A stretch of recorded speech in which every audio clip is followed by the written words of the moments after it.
संघटनेतले आपल्या सगळ्यांचे ज्येष्ठ मार्गदर्शक माननीय जयंतराव आणि संघटनेतले सगळे सहकारी आज इंदापूरला आले त्यांचं मी मनापासून स्वागत करते. कार्यक्रमाला बराच उशीर झाला आहे आणि मला मुंबईला जायचं आता. उद्या सकाळी 10 वाजता आंदोलन आहे. महाविकास आघाडीचे सगळे मंत्री, सगळे खासदार आणि आमदार हे सगळे उद्या सकाळी 10 वाजता मंत्रालयाच्या शेजारी जे महात्मा गांधींचा पुतळा आहे मुंबईला, ते आम्ही सगळे 9:30 पावणे 10 जमणार आहोत. कारण आज जी घटना मुंबईमध्ये जी घडली ती अतिशय आपल्याला सगळ्यांनाच वेदना देणारी आहे. त्याच्याबद्दल आधीच्या भाषणात अनेक संघटनेचे सहकारी बोलले. पण ही गोष्ट खरी आहे की गेल्या काही महिन्यांमध्ये माननीय नवाबाई हे सातत्याने केंद्र सरकार, त्यांची यंत्रणा याच्यातल्या काही त्रुटी आहेत ह्या दाखवत होते. आणि मुंबईमध्ये जो फर्जीवाडा चालला होता तो सांगण्याचा ते प्रयत्न करत होते. मला खरं तर काहीतरी वेगळी अपेक्षित होतं. कारण कोणीतरी मुंबईमध्ये जर ब्लॅकमेलिंग करत असेल तर माझी अपेक्षा होती की केंद्र सरकारने नवाबाईंना फोन करावा आणि म्हणावं की असं चुकीचं कोणतरी काम करत असेल, कुठला एखादा अधिकारी करत असेल तर त्याच्यावर आपण मिळून ॲक्शन घेतली पाहिजे. कारण का सर्वसामान्य माणूस त्याच्यात उलटला जात होता. त्याच्याऐवजी काहीतरी वेगळंच घडलं. आणि दुर्दैव आहे की आज नवाबाईंना एका कुठल्या तरी 20 वर्षापूर्वीच्या केसमध्ये नोटीस पाठवली तर पाठवली. त्याच्या पुढे ज्यांच्या बरोबर म्हणे तो व्यवहार झाला दोघेही दुर्दैवाने हयात नाही आहे. ती केस झाली ती ऑफिशियली सगळ्यांना माहिती आहे. त्याच्यावर टॅक्स भरलेला आहे, म्हणजे त्याच्यात इलिगल काही नाही. त्याच्यामुळे हा नक्की केस काय आहे, केसमध्ये काहीच दम नाही. त्यामुळे ही जो काय आरोप झाला आहे किंवा हे जे काही षडयंत्र केलं जात आहे त्याच्यावर जे भाजपातले लोक, त्यातले काही ग्रस्त आज वेडे वाटत होते. आणि मला कौतुक आणि आश्चर्य एका गोष्टीचं वाटतं, जर कुठली गोष्ट चुकीची कोणी केली असेल तरी पहिलं त्या माणसाला बोलवलं जातं आणि विचारलं जातं की बाबा तू केलंच का नाही. त्यांना कुठलीही नोटीस पाठवलेली नाही, कुठलीही व्यवस्थित विचारपूस केलेली नाही. 3 तासामध्ये जी काही विचारपूस केली त्याच्यात काय थापूरमातूर केलं आपल्याला माहिती नाही आणि डायरेक्टली त्यांना अटक केली. त्याच्यामुळे मला असं वाटतं हे असं जे कट कारस्थान आपल्या सगळ्यांच्या विरोधात आणि महाविकास आघाडीच्या विरोधात चाललेलं आहे याचा पूर्ण ताकदीने राष्ट्रवादी काँग्रेस पक्षाने विरोध केला पाहिजे. महत्त्वाची गोष्ट जी मी इंदापूरमध्ये बोलणं मला आणि महत्त्वाचं वाटतं की ईडी, CBI, इन्कम टॅक्स या सगळ्या गोष्टी या फक्त विरोधकांमध्येच होतात, या भाजपमध्ये गेल्यावर होत नाही. आणि याचं प्रूफ हे इंदापूरकरांनीच कबूल केलेलं. इंदापूरमध्ये ग्रस्त आहे त्याचा अर्थातच मी मान सन्मान करते त्यांचा. त्यांना प्रेमाने आम्ही सगळे भाऊ म्हणतो, आदराने आम्ही भाऊ म्हणतो. आणि त्यांनी परवा 3-4 महिन्यापूर्वी असं एक भाषण केलं की मला कुठली ईडी आणि CBIची काळजी नाही कारण का मी भाजपमध्ये. हे मी म्हणत नाही, असं ते म्हणले. हे रेकॉर्डवर आहे. हे मी नव्हते त्या सभेला, कुठल्या तरी चॅनलवर मी ते पाहिलं, ते मी रेकॉर्ड करून ठेवलं. पार्लमेंटमध्ये बोलले, भाजप मला म्हणले प्रूफ दाखवा. मी माझा मोबाईल दाखवला, म्हटलं हा बघा प्रूफ. 2 लोक असे महाराष्ट्रातले, एक सांगलीचे, तुमच्या एक जयंतरावच्या जिल्ह्यामधले आणि एक माझ्या जिल्ह्यामधले, असे 2 लोक आहेत. त्या दोन्ही लोकांनी तेच सांगितलेलं आहे की आम्हाला कुठली ईडी आणि पीडीची काही काळजी नाही कारण का आम्ही भाजपमध्ये. मी आज सकाळपासून अतिशय प्रांजळपणे 2 प्रश्न विचारले की विरोधात असलं की ईडी आणि तुमच्याकडे आले की ईडी गायब होते, असं कुठला फवारा मारता तुम्ही की ते जंतू नष्ट होतात, याचं मला उत्तर पाहिजे. का कुठलं इंजेक्शन आहे कोविडसारखं की त्याला ईडीचं इंजेक्शन सिरम इन्स्टिट्यूटला विचारायला लागेल, तुम्ही कोविशिल्ड म्हणता हे ईडी शील्डचं कुठलं इंजेक्शन भाजपने सुरू केलं याचा मला असं वाटतं आपण सगळ्यांनी माहिती घेतली पाहिजे. दुसरा एक अतिशय महत्त्वाचा मुद्दा जो मी अतिशय प्रांजळपणे माननीय आदरणीय अमित शहाना विचारला. अमित शहा जसे या भाजपचे होम मिनिस्टर आहेत तसे माझे होम मिनिस्टर आहेत, कारण का देशाचे होम मिनिस्टर. देशाचा होम मिनिस्टर झाला की तो वैयक्तिक होत नाही. जयंत पाटील सगळ्या पक्षाचे जलसंपदा मंत्री आहेत, त्या फक्त आपले नाही. तसंच अमित शहा या देशाचे होम मिनिस्टर आहेत. मला होम मिनिस्टरांना एकच प्रश्न विचारायचा आहे की विरोधात असलं की तुम्ही ईडी लावता, तुमच्याकडे आलं की ईडी जाते, हे कुठलं इंजेक्शन आहे? हे पहिला माझा अमित शहांना प्रश्न.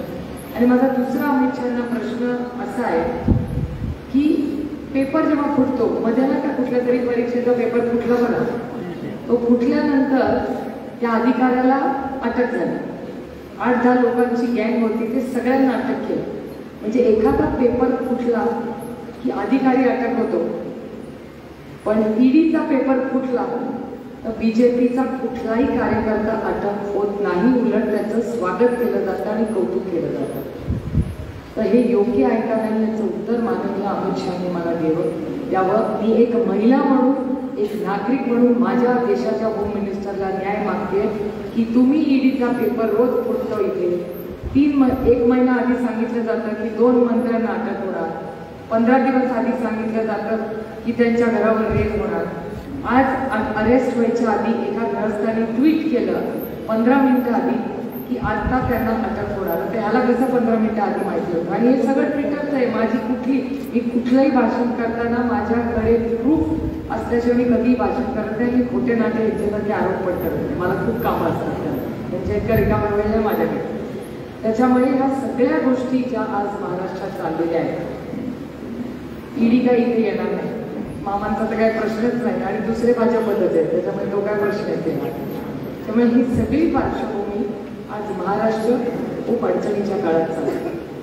आज दिल्लीच्या तख्तातले लोक मराठी माणसाचा मान आणि स्वाभिमानाला धक्का द्यायचा प्रयत्न करत आहेत. मी ठरवलंय काही झालं तरी चालेल, पण त्या दिल्लीच्या तख्तापर्यंत मी मोडेन, पण जन्मात वाकणार नाही हे मला. छत्रपतींचे आपल्यावर संस्कार आहेत.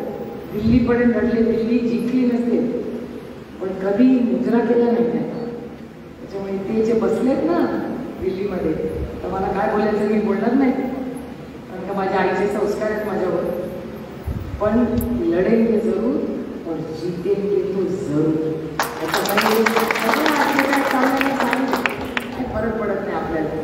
पुढे कष्टाचे दिवस आहे आणि आपल्याला ईडीची नोटीस आल्यावर काय होतं? आपलं राज्य आहे. पहिली ईडीची नोटीस आली, महाराष्ट्रात राज्य आलं. दुसरी तिसरी ईडीची नोटीस आली, त्याच्यात पांडुरंगाची इच्छा असेल की ईडीची नोटीस आली की राज्य दिलं, 1 आल्यावर. 2 आल्यावर कदाचित पांडुरंगाची इच्छा असेल की देशाचं आपल्या हातात सूत्र द्यायचं म्हणून कदाचित 2 नोटीस पाठवल्या असतील, असंही होऊ शकतं. त्याच्यामुळे मला काय त्याची काळजी वाटत नाही. पण उद्या 10 वाजता महाविकास आघाडी, मी या कार्यक्रमाच्या निमित्ताने माननीय उद्धवजी आणि माननीय बाळासाहेब थोरात यांचे मनपूर्वक आभार मानते की त्या दोघांनीही पूर्ण ताकदीने आज दिवसभर आपल्याला दोन्ही पक्षांनी साथ दिली आणि महाविकास आघाडी पूर्ण ताकदीने या लोकांच्या विरोधात लढणार आहे. त्याच्याकडे दुसरं काही शस्त्रच राहिलं नाही, म्हणून ईडीचा वापर करताय. इलेक्शन तर हारून बसले. आणि आता जिल्हा परिषदची जयंतराव तुम्ही काळजी करू नका, यावेळेस त्यांना आम्ही 0वरच आणून ठेवणार आहे, दुसरा काय मार्गच नाही.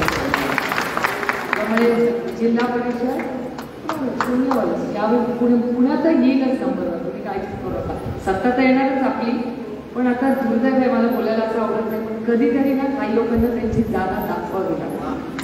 दुसरा काय मार्ग नाही. कारण का त्यांनी आपल्याला इतकं कॉर्नर केलंय की दुसरा मार्गच ठेवला नाही. आम्ही सुसंस्कृतपणे खूप वागलो तुमच्याशी, आणि आम्ही काय तुमच्या मागे ईडी पिढी आपलं फालतुगिरी काय करणार नाही. आणि कुठलं काय आहे, तुम्हाला 55 वर्ष साहेबांचा स्वभाव माहिती आहे. किती लोक बोलले, किती लोक काय काय बोलले, पण साहेबांनी तोंडातून विरोध शब्द काढला. आजच साहेब बोलले, कोणीतरी म्हणलं नवाबाईंचे संबंध दाऊदचे. साहेब म्हणलं त्याच्या आधी माझे होते, नवाबाई नंतर आली, आधी माझ्याबद्दल किती वर्ष बोलले. पण जयंतराव, एक तुम्हाला सांगते, देशामध्ये कोणीही आरोप केला असेल तर या इंदापूरची जनता ही आदरणीय पवार साहेबांबरोबर चांगल्या वाईट काळात आणि दादा मला आणि राष्ट्रवादी काँग्रेस पक्षाला कोणी उभं राहू. एका काळात इतके मोठे दिग्गज नेते होऊन गेले, त्यांचा मी मनापासून मान सन्मान करते. आजही माझ्या मनात त्यांच्याबद्दल आदरच आहे. ते आदरणीय पवार साहेबांच्या विरोधात उभे राहिले, स्थानिक कॅन्डिडेट होता, तरी इंदापूरकरांनी 5,000चा लीड आदरणीय पवार साहेबांना त्या काळात दिलं. हे दोन्ही वेळा. त्याच्यामुळे जुनागड बंद हे कुटुंब आहे. बारामती, पुरंदर, दौंड हे नावाला तालुके केलेत मॅनेजमेंटसाठी. आता आमची लग्न पण इकडेच होतात, व्यवहार सगळे एकत्र असतात. ते भवानी नगरवाले तर इथे इंदापूरला येतच नाही, त्यांना बारामतीत जास्त जवळ वाटतं. काय बरोबर आहे का सचिन? कारण का मुलं शाळेला तिकडे जातात, लग्न सुद्धा येत सगळं. त्याच्यामुळे हा संपूर्ण मतदारसंघ सगळे तालुके म्हणजे एक कुटुंब आहे. आणि ह्या कुटुंबाच्या तर्फे आज मी तुमचं मनापासून स्वागत करते. आम्हाला आनंद. तुमच्या वडिलांपासूनची जी परंपरा आहे, आम्ही सगळ्यांनी त्यांच्याकडे एक आदर्श म्हणून पाहिलेले आहे. सहकार महर्षी तुमचे वडील होते, त्यांच्याकडून आमच्याही तालुक्यात अनेक सहकार चळवळीत कामं झाली. आणि आज तुम्ही त्यांचे पुत्र आज इथे आला. तुम्ही राज्याचे महत्त्वाचं पद तुमच्याकडे आहे, नुसतं राज्याचं नाही पक्षाचंही आहे. आणि आमच्या बर्णे मामांनी बऱ्याच मागण्या केल्या आहेत. आमचे बर्णे मामांना किती मंत्री केलं तरी त्याच्या मागण्या काही संपत नाही. बाकी सगळं केलंय, आता फक्त पाणी पाहिजे. आता पुढच्या वेळी दुसरं काय आलं तर पाणी झालं तर अजून काय बर्णे मामांनी जे जिल्हा परिषदमध्ये अनेक वर्ष काम केलं, त्याच्यामुळे तुमच्या सगळ्यांच्या प्रेमाने पूर्ण ताकदीने आमदार झाले. विरोधातले असू दे किंवा सत्तेतले असू दे, बर्णे मामांचा नंबर जो निधी यायचा असतो त्याला खासदाराला फारसं काम काही ठेवत नाही. त्याच्यामुळे माझी नेहमी इच्छा असते असेच आमदार निवडून यावे, म्हणजे दिल्लीमध्ये मला व्यवस्थित काम करता येतं. पण बर्णे मामांना ती तुम्ही साथ दिली. मागच्याही इलेक्शनमध्ये काही गमती होतात. इलेक्शनमध्ये काय काय सगळ्यांना होत असतं देवालाच ठाऊक. एकदा दादा इथून गेला की सगळ्यांना व्यवस्थित टॉनिक मिळालं की सगळं एकदम व्यवस्थित होतं. आणि च्यवनप्राश साहेब आले की च्यवनप्राश, दादा आले की टॉनिक, आणि लागली आपली सीट. काय प्रॉब्लेम नाही आपल्याला.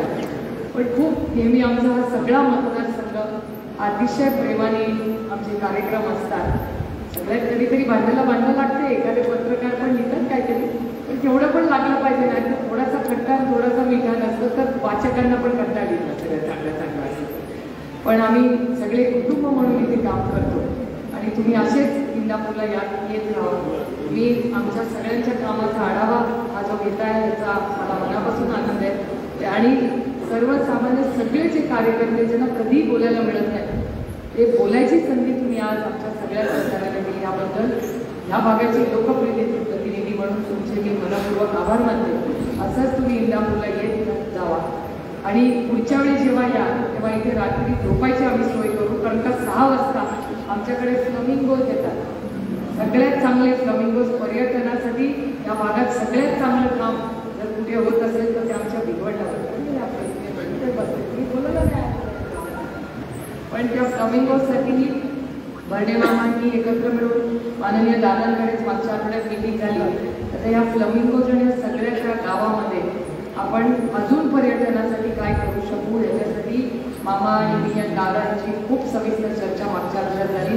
तोही उपक्रम स्थानिक मुलांना काम मिळेल त्याच्यासाठी आपण करूया. आज तुम्हाला दुर्दैवाने परत जावं लागलं असतं, नाही तर मी तुम्हाला आग्रह केला असता. पण पुढच्या वेळेस लवकर या आणि आमच्या फ्लमिंगोज बघायला नक्की या, एवढीच तुम्हाला विनंती करते. आज बराच उशीर झाला आहे, पण आता माझं कसं झालं आहे, बेल लागल्याशिवाय भाषणच संपत नाही. आणि इथे बेल दाबायला कोणी आज नाही, कारण जयंतरावचं पण भाषण ऐकायचं आहे. खूप उशीर झाला आहे, त्यामुळे आपला फार न वेळ होता. आपण सगळे आज इंदापूरमध्ये आलात, तुमचं सगळ्यांचं मनापासून स्वागत करून आपली जगा इथे जय हिंद, जय महाराष्ट्र, जय राष्ट्र.